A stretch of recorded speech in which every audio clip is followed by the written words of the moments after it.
Hello and welcome back to the No Dig Norfolk Gardener.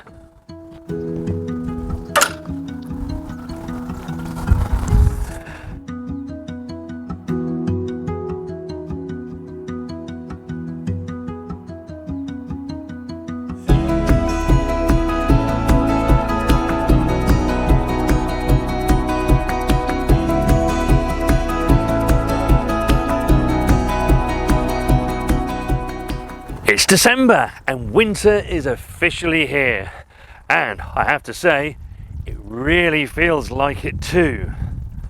Now you may think that the list of jobs that you could be doing during December is diminishing, but let me tell you, there are several. So what can we do for the month of December? Let's go find out.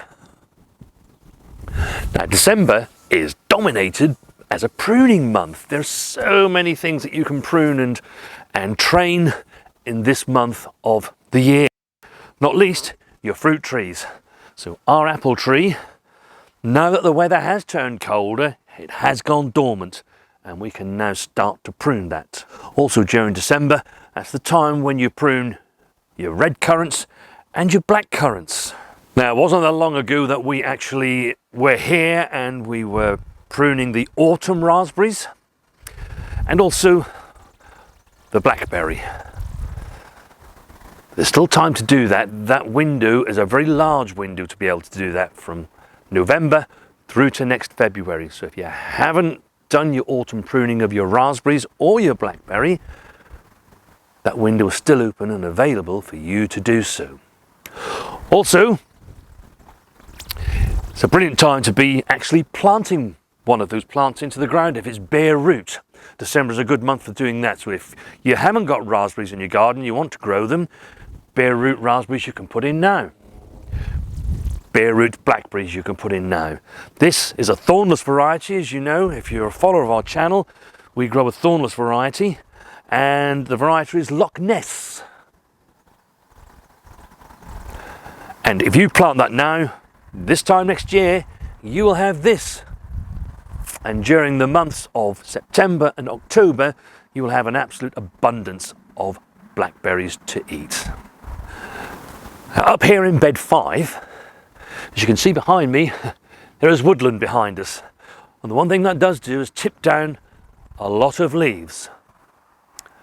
Now, many people would see that as a negative, but let's turn that into a positive. All of these leaves, when we finish filming this, I shall be raking these up and getting them into a bag, a plastic bin liner, pricking some holes in it, and I shall leave them behind our shed.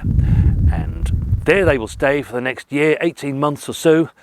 And after that, there'll be some lovely compost that you'll be able to use on your veg plots. And talking of sheds, it's the ideal time to get into your shed and actually have a good tidy up. Now I'm not opening our door because ours certainly needs a good tidy up. After the rigours of the year where you just throw things in, and we all do it, it is really a good idea to get that tidy. And while you're at it and you've got the tools in your hand, you can then clean them. If they need oiling in any way, you can get all that general maintenance done and then get them stacked nicely so that they're there and ready and available for you to use next spring. Now, it is that time of year, December, when the jolly man in the red suit's going to come. But it also means that we like to decorate our houses. We're no different. You don't have to buy everything and spend pots of money. You can use things from your garden. Now we're quite lucky, we have things like holly in our garden, and with the red berries on it this year, it makes a change because normally they're stripped by now. Our autumn and winters are normally much colder than they have been. And because it's been much milder, the birds haven't been stripping the berries like they would normally do. We also have some lovely dark green holly available to us. Also ivy. This has its berries out at this time of year too. And again, we're really lucky in our garden that we also have some lovely ivy that we can use. We also have available to us things like this Contoniaster, which still has all its lovely, lovely red berries on it. And we in particular like to use, when we can, the pyracantha. Now you do need to be a little bit careful with the pyracantha because it is extremely thorny. We are very careful in how we do it, and once you've got it set up, leave it in place because they can be really, really vicious. We don't always get an opportunity to do this, but as I said earlier, it's been such a mild autumn that the birds just haven't been in here yet to strip all these berries. So they will be able to add much colour to our festive decks. Now, if you're not lucky enough to have a garden like us, and I do realise just how lucky we are here and all the things that we can grow within our garden, you do have the option of going out there and foraging. And it's a great way to take yourself out for a walk, and you can pick up the same things that we've been talking about from the hedgerows. I know that within, well, less than half a mile from where we live, when we get out there and take Poppy for a walk, we can find lots of things in the hedgerows, like the holly and the ivy. So get out there and use that. And all you need to do is twist all of that together, and it makes a lovely, lovely decoration for your windowsills or your mantelpieces. Absolutely amazing. And then on to probably the most fun bit of the jobs for the month. If you've been like us and you've managed to get things into the ground with either succession plantings or things that you've sown earlier in the year but take most of the year to grow, they are now suddenly all very much available to you. It is December, of course, and when Christmas comes around, there's only one vegetable you really want on your plate, isn't there? And that's sprouts. As you can see, our sprouts are there. We do have buttons there, which is really quite lovely. Just for a change this year, because normally we're hugely successful with sprouts, but these plants aren't quite as tall as they normally are. They're probably a good 12 inches shorter than we would normally expect. And I don't really know the reason for that. The only thing I can offer at the moment is that they did go in right at the end of the June, beginning of July, when we started to get all that really hot weather. And I can only think that because of that, they haven't really got quite as tall as we would normally expect them to get. But we're not that disappointed. We can see buttons on there, and there will be sprouts on our dinner plates on Christmas Day. Also in this bed you can see that there's been quite a bit of harvest that's been going on since beginning of October, really, end of September. We've now finished the autumn giant cauliflowers. They've been absolutely amazing. And next door, that's where we have the next lot of cauliflowers. They're a variety called Triumphant. They are known as the Christmas cauliflowers, so they are going to begin their harvest this month and then on into January. You can see we've had 1 or 2 cabbages out of the ground. There's a variety called Ormskirk, and we have 3 left to take this month, and all of the Romanesco is now gone. And we are very, very happy because that's the first time we've ever actually bought Romanesco to a harvest. And we've been enjoying those, we really have. In fact, I did cut the last one today, which is going to be on our dinner plate this afternoon. We still have carrots to harvest, and if, like us, you sowed carrots back in June and July, ready for you to be able to use at this time of the year, there they are. And winter carrots really are quite lovely. And if I just turn to here, you can see this is the bed where we had the parsnips in. And I've now said to Mrs. W, harvest as much as you like. We have had a couple of frosts now since mid-November, and these have taken on a wonderful taste. How do I know that? Well, if you look down here, I actually took one out yesterday which we used. And you see just how deep they go. And yeah, really, really amazing. The frost does, I mean, parsnips are lovely anyway, but once you do get the first frosts on them, they will actually start to sweeten them up. If you're a follower of our channel, you'll know that since back in right the end of September and all through October, we were harvesting our heads of Calibres. And I said to you all at the time that unlike earlier in the year, because I need the land to be able to grow something else, at this time of the year we let them stay in the ground and they produce a secondary harvest. Now I've had actually quite a lot of those secondary harvests and it's been so enjoyable. And they're still coming. And if we bring the camera in a bit closer, you can see it's still producing little calabreses, and 2 or 3 of those on your plate make a wonderful vegetable at this time of the year. Now the other thing that's not going to be very long is our purple sprouting broccoli, and we have a variety called Rudolph, which really is looking amazing, and really confident that we'll also be able to have some purple sprouting broccoli. Really happy with the purple sprouting broccoli. It's not called Rudolph for nothing. It is December and Rudolph is rocking onto our lovely Christmas plates.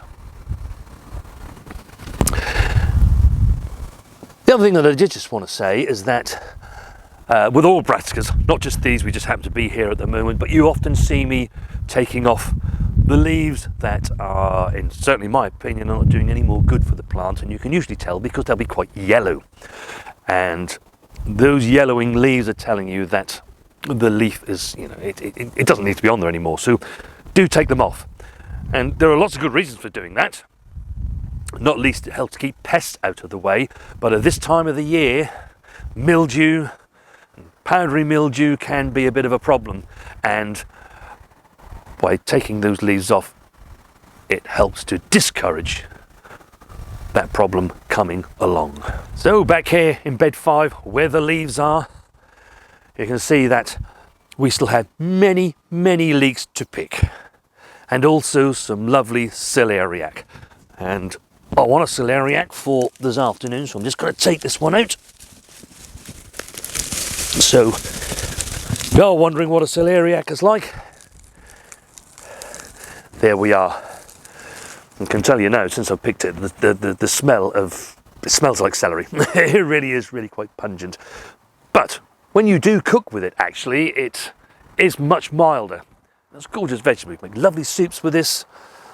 Helps in your trivets. And I know I've been banging on about celeriac all year, but I really do believe in this, and it's such a great vegetable. And when I see, it's had a camera shot now, but when I can see the remainder of our celery, it's gone very yellow because we've had 1 or 2 frosts, but this keeps going. Now for us, and hopefully some of you guys, for the first time this year, we've utilised our greenhouse and our polytunnel to put things in that we wanted or hoped to eat over the autumn period and winter period and going into next year.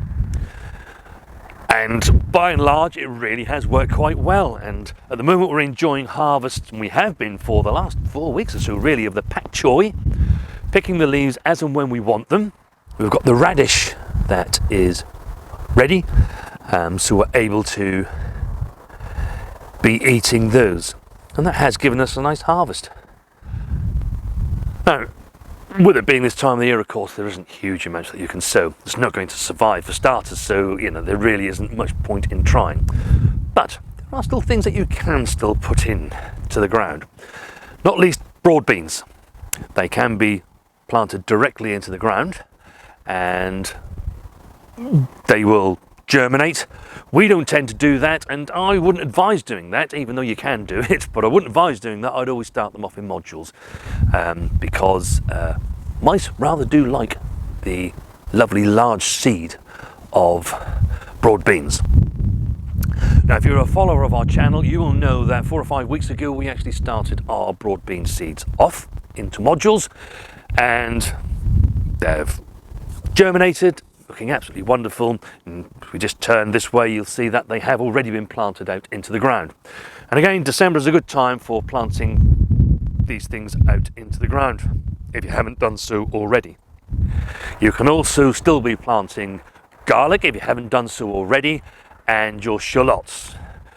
Now, if you look behind me, you can see that where we have bare patches where we've done the final harvest, we have actually started to spread our compost, and that will keep that ground nice for the winter period until we want to use it next spring. course, if you're not no dig, then it's a time of year when you can be start to getting on top of your digging. But do bear in mind that if it's frosty, not a good idea to be doing that, and if it's excessively wet, not a good idea to be digging, because it will feel much heavier on your spade. Now, I do hope that you've enjoyed this video, and as always, please leave your comments down below. If you're doing other things that maybe we haven't mentioned, then please put those in the comments below. Not least because I've been collating all of the comments that you've been sending us, in particular for the jobs of the month, because you always do come up with other jobs that I haven't actually thought about. And as we go into 2023, we're just going to slightly tweak how we do the jobs for the month. But within that, I can also take all that information that you've given me and add those to those months of the year. If you want to get ahead of yourself and you want to see what you could be doing as we turn into the new year, then do go and visit our playlist, Jobs for the Month, and you'll find them all there from January all the way through to now in December. Can't quite believe we've got all the way along here, and this is our last job for the month for 2022. But it certainly does feel like winter. My hands are really cold, and I know that around the world there are places that are much colder than we are here in the UK. But just bear in mind that not 10 days ago we were experiencing temperatures of 12 to 14 degrees here, certainly where we live here in Norfolk. And now it's 4 degrees. And with the wind coming from the east now, with the wind chill factor, it actually feels more like 0 to 1 degree. And it really does feel like it. So we thank you for watching. If you'd like to subscribe to the channel and you haven't done so already, then please press that red button down below. And don't forget the bell to click on that so that you know as and when we upload a new video. We shall see you next time.